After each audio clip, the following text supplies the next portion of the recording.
वजीर आईटी और बल्दी नस्ब नस्ब के तारक रामाराव ने कहा कि हिंदुस्तान जैसे मुल्क में सियासी लीडरान माशी तरक्की से ज्यादा सियासत पर तवज्जो देते हैं।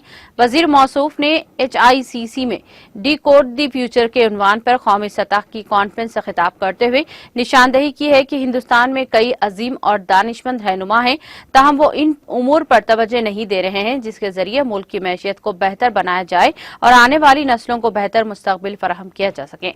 ये कहते हुए हिंदुस्तान एक जमहूरी मुल्क है जहां साल भर में कहीं न कहीं इंतखाबात होते ही रहते हैं। उन्होंने कहा कि सियासी लीडरों की तमाम तर तवज्जो इंतखाबात पर मरकूज होती है। ये उस वक्त मुल्क की बुनियादी मसला है। दूसरा मुमालिक की तरह अगर हम हिंदुस्तान में इक्तिसादी तरक्की पर तवज्जो मरकूज करते हैं तो हम नंबर 1 बन जाएंगे।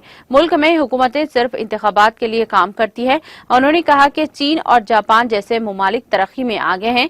हिंदुस्तान में माशी तरक्की के बजाय सियासत पर तवज्जो दी जाती है। दूसरे मुमालिक की तरह अगर हम अपने मुल्क में माशी तरक्की पर तवज्जो दें तो नंबर 1 बन जाएंगे। उन्होंने सवाल किया कि दुनिया में पहुंचाए जाने वाले ब्रांड्स हमारे मुल्क से क्यों नहीं आ रहे हैं। उन्होंने कहा कि बजट में मुल्क की तरक्की के लिए फंड्स मुख्तस नहीं किए गए। उन्होंने कहा कि हमारे मुल्क में इंसानी वसाइल की वाफिर मिक़दार मौजूद है। उन्होंने कहा कि मुल्क की जुमला आबादी का 60% नौजवानों पर मुश्तमिल है।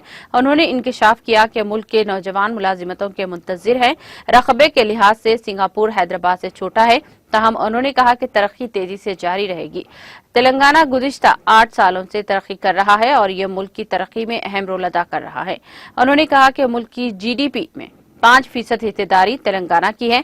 उन्होंने कहा कि तेलंगाना में यूनिट्स कायम करने में दिलचस्पी जाहिर करने वाली कंपनियों को तमाम दरकार इजाजत TSI पास के जरिए अंदरून 15 दिन दी जा रही है।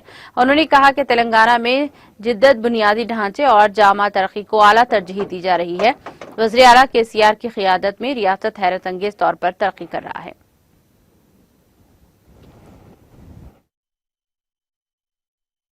Requirement.